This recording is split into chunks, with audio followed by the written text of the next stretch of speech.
Part 1 में हम लोगों ने कार्बोहाइड्रेट एवं वसा के बारे में पढ़ा था। पार्ट 2 में हम लोग प्रोटीन के बारे में पढ़ेंगे और प्रोटीन के प्रकार के बारे में जानेंगे। आइए देखें कि प्रोटीन होता क्या है, प्रोटीन का रासायनिक संयोजन क्या है। प्रोटीन का रासायनिक संयोजन क्या है? CH2O2N2S। इससे हम ये जान पाएंगे कि इसमें कौन कौन से तत्व होते हैं। देखिए कौन कौन तत्व होते हैं? कार्बन, हाइड्रोजन, ऑक्सीजन, नाइट्रोजन और सल्फर। इससे पहले जो हम लोगों ने देखा था कार्बोहाइड्रेट, तो कार्बोहाइड्रेट में क्या था? कार्बन था, हाइड्रोजन था, ऑक्सीजन था, इनके अणु उपस्थित है। तो इससे हम लोग जान गए थे कि जिसमें कार्बन है तो कार्बन का मतलब ये है कि हमको एनर्जी मिलेगी। तो उसी के अनुसार हम लोग क्या कहेंगे कि प्रोटीन से भी हमको एनर्जी मिलेगी। तो कार्बोहाइड्रेट वसा से एनर्जी तो मिलती ही मिलती है, प्रोटीन से भी मिलती है, लेकिन तुलनात्मक दृष्टि से हम लोग देखें तो प्रोटीन में हमें कम ऊर्जा मिलती है। वसा और कार्बोहाइड्रेट के सापेक्ष में हम लोग क्या कहेंगे कि प्रोटीन हमारा क्या है, कम हमें ऊर्जा देता है। तो क्या क्या है? कार्बन है, हाइड्रोजन है, ऑक्सीजन है, नाइट्रोजन है और सल्फर है हमारा पाया जाता है। प्रोटीन होते क्या है? प्रोटीन हमारे किससे मिलकर बने होते हैं? प्रोटीन हमारे अमीनो अम्ल से मिलकर बने होते हैं। अमीनो अम्ल से मिलकर बने होते हैं। कई प्रकार के अमीनो अम्ल होते हैं। यहाँ ये भी हम लोग जानेंगे कि अमीनो अम्ल हमारे कितने प्रकार के हैं। तो अमीनो अम्ल हमारे कितने प्रकार के हैं? 20 से 22 प्रकार के अमीनो अम्ल होते हैं और इन अमीनो अम्ल को मिला के हमारा क्या बनता है? प्रोटीन बनता है। 20 से 22 प्रकार के हमारे क्या होते हैं? प्रोटीन होते हैं, जिससे मिलकर क्या बनता है? प्रोटीन बनता है। अर्थात अगर प्रोटीन को तोड़ा जाए तो हमें क्या मिलेगा? अमीनो अम्ल मिलेगा। उदाहरण के तौर पर देखिए, एलेनिन हमारा क्या है? अमीनो अम्ल है। टायरोसिन क्या हमारा? अमीनो अम्ल है। और आर्जिनिन क्या है? हमारा अमीनो अम्ल है। ऐसे बहुत सारे हैं अमीनो अम्ल जो क्या होता है? प्रोटीन के निर्माण में भाग लेता है। अब प्रोटीन हम लोग देखेंगे, प्रोटीन की मात्रा देखेंगे। विभिन्न कोशिकाओं में विभिन्न इनकी मात्रा पाई जाती है। जैसे प्रोटीन में देखेंगे हम लोग 2 भागों में डिवाइड किया हम लोगों ने इसे। 2 भाग हमारे क्या है? सजीव कोशिका और निर्जीव कोशिका। सजीव कोशिका में प्रोटीन की मात्रा जो होती है मात्र 14% होती है और निर्जीव कोशिका में 50% होती है। यह ध्यान देने वाली बात है कि हमारे निर्जीव कोशिका में 50% प्रोटीन पाई जाती है, क्योंकि मृत कोशिका जो होती है उसमें प्रोटीन क्या होता है? हमारा डिस्ट्रॉय नहीं होता है और धीरे धीरे क्या होता है? वो इकट्ठा होता चला जाता है। बल्कि सजीव कोशिका में कोशिकाएं क्या होती है? नष्ट होती चली जाती हैं। धीरे धीरे कोशिकाएं नष्ट होती है और प्रोटीन की मात्रा धीरे धीरे कम होती रहती है। इसलिए इनकी मात्रा कितनी होती है? 14%, मात्र 14% होती है। और प्रोटीन कहाँ किस चीज के निर्माण में भाग लेते हैं? हमारे डीएनए के निर्माण में। डीएनए के निर्माण में प्रोटीन क्या होते हैं? भाग लेते हैं। प्रत्येक डीएनए के निर्माण के लिए प्रत्येक विभिन्न प्रकार के हमारे क्या होती हैं? प्रोटीन्स होती हैं। उनमें क्या करते हैं? डीएनए का निर्माण करते हैं। और डीएनए क्या होते हैं? छोटे छोटे हमारे क्या होते हैं? जीन होते हैं। छोटे छोटे जीन होते हैं, उनसे मिलकर हमारे क्या डीएनए बना होता है। और हर जीन की संरचना जो होती है, उसका जो संरचनात्मक जो स्ट्रक्चर होगा, उसकी जो रूपरेखा होगी, वो रूपरेखा किसके अंदर होती है? विभिन्न प्रकार के प्रोटीन के अंदर उपस्थित होती है और उनसे मिलकर हमारा डीएनए का निर्माण होता है। अब आइए हम लोग प्रोटीन को कार्य के आधार पर विभाजित करते हैं। कार्य के आधार पर हमारा प्रोटीन देखेंगे। मोटिलिटी प्रोटीन है हमारा, न्यूट्रिएंट एंड स्टोरेज प्रोटीन है, एंजाइमेटिक प्रोटीन है, रेगुलेटरी प्रोटीन है, स्ट्रक्चरल प्रोटीन है, ट्रांसपोर्ट प्रोटीन है और डिफेंस प्रोटीन है। मोटिलिटी प्रोटीन का मतलब क्या होता है? ये हमारा क्या होता है कि इसको केमिकल एनर्जी को मैकेनिकल एनर्जी में कन्वर्ट करने के लिए हमारा मोटिलिटी प्रोटीन का इस्तेमाल होता है। केमिकल एनर्जी को मैकेनिकल एनर्जी में कन्वर्ट करने के लिए मोटिलिटी प्रोटीन का इस्तेमाल होता है। और ये कौन कौन से हो सकते हैं? हमारे एक्टिन होता है और मायोसिन प्रोटीन। ये पूछा जा सकता है परीक्षा में आपके कि एक्टिन और मायोसिन प्रोटीन जो होते हैं वो मोटिलिटी प्रोटीन कहलाते हैं। न्यूट्रिएंट एंड स्टोरेज प्रोटीन नाम से जान जाएंगे आप लोग। न्यूट्रिएंट मतलब खाद्य पदार्थ से लेकर पोषक तत्वों से लेना है इसका। तो न्यूट्रिएंट और स्टोरेज प्रोटीन में क्या आएगा? गुलेटिन, फैसिओलिन, जाइंस और कैसीन प्रोटीन जो हमारे खाद्य पदार्थों में पाए जाते हैं। गुलेटिन कहाँ पाया जाता है? हमारा गेहूं और चावल में पाया जाता है। उसी तरह से कैसीन हमारा किस में पाया जाता है? दूध में हमारा पाया, जिसके कारण से दूध कैसा होता है? हमारा कैसा सफेद होता है। कैसीन प्रोटीन के कारण हमारा दूध कैसा होता है?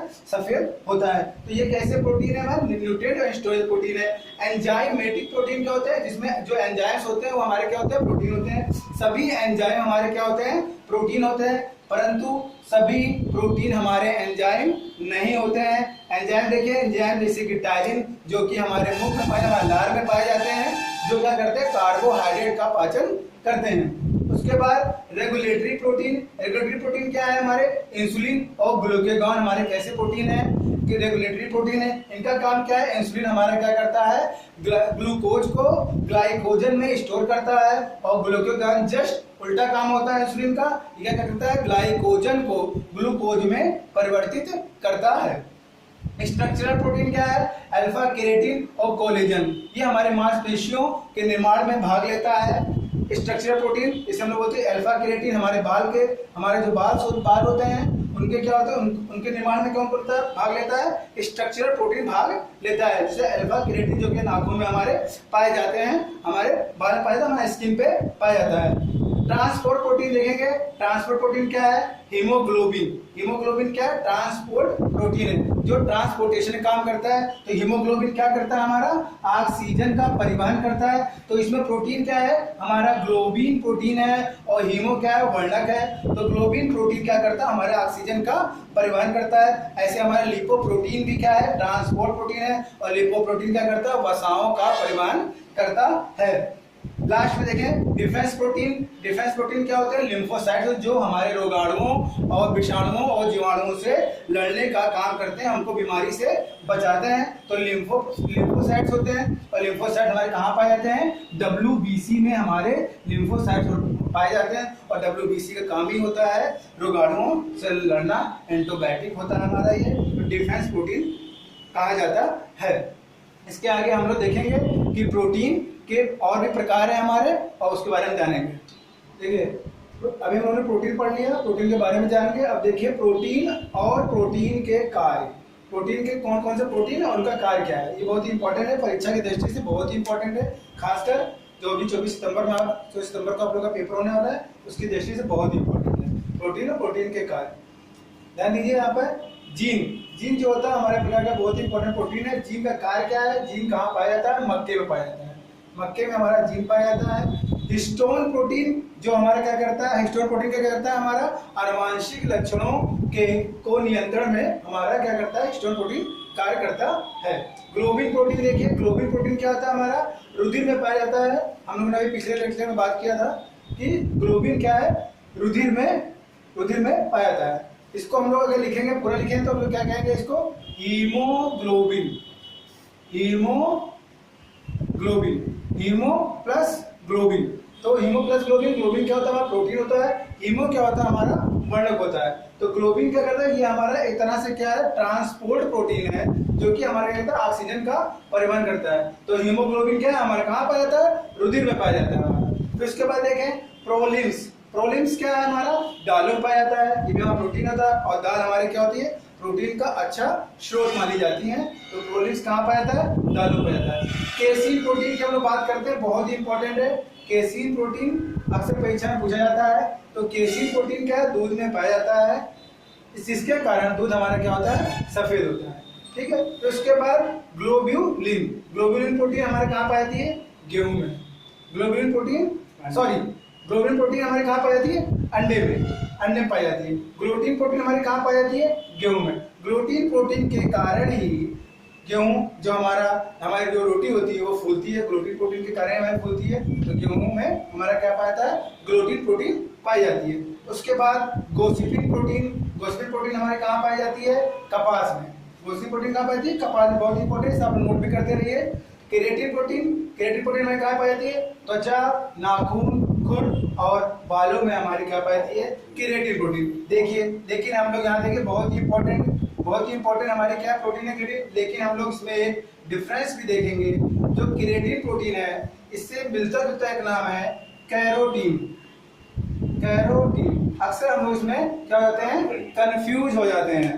तो केराटिन प्रोटीन है जो कि त्वचा, नाखून और खुर और बाल में पाई जाती है, लेकिन कैरोटीन हमारी प्रोटीन नहीं होती है। कैरोटीन हमारे क्या होती है, ये वर्णक होता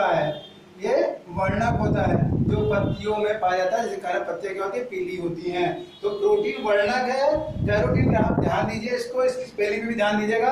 ये कैरोटीन है और ये केराटिन है। तो केराटिन कहाँ पाया जाती है, प्रोटीन है, और ये वर्णक है। उसके बाद देखिए फाइब्रोइन। फाइब्रोइन कहाँ पाया जाता है? आप देखिए फाइब्रोइन कहाँ पाया जाता है? रेशम का धागा तथा मकड़ियों जो जाल बनाती हैं उसमें क्या पाया जाता है? उनके जो रेशे होते हैं वो फाइब्रोइन के बने होते हैं। और यहाँ से हम लोग तुलना करेंगे, फाइब्रोइन भी हम लोग तुलना करते हैं। एक होता है फाइब्रोइन जो हमारे रेशम धागे में पाया जाता है, एक होता है फाइब्रिनोजन। फाइब्रिनोजन, तो फाइब्रिनोजन हमारा कहाँ पाया जाता है? ध्यान देंगे हम लोग। फाइब्रिनोजन जो हमारा पाया जाता है ये हमारा रुधिर में पाया जाता है, जो क्या करता है? रुधिर का थक्का जमाने में हमारी हेल्प करता है। फाइब्रिनोजन क्या है? ये फाइब्रिनोजन भी हमारा एक प्रोटीन है और फाइब्रोइन भी हमारा प्रोटीन है, लेकिन दोनों में अंतर है। फाइब्रोइन हमारे रेशम के धागे में पाया जाता है और फाइब्रिनोजन हमारा कहाँ पाया जाता है? रुधिर में पाया जाता है। ठीक है। उसके बाद कोलेजन देखिए, कोलेजन हमारा क्या होता है? ये तंतु में संयोजी उत्तक होता है। क्या होता है? तंतु में संयोजी उत्तक होता है। तो इसके बाद 12वें नंबर देखिए मायोसिन। मायोसिन क्या होता है? पेशियों के संकुचन, जो पेशियां हमारी संकुचित होती रहती हैं उस किसके कारण, किस प्रोटीन के कारण होता है? मायोसिन के कारण होता है। उसके बाद लास्ट है साइटोक्रोम। साइटोक्रोम क्या? माइटोकांड्रिया पाया जाता है। और माइटोकांड्रिया क्या है? माइटोकांड्रिया हमारे क्या बहुत इंपॉर्टेंट है।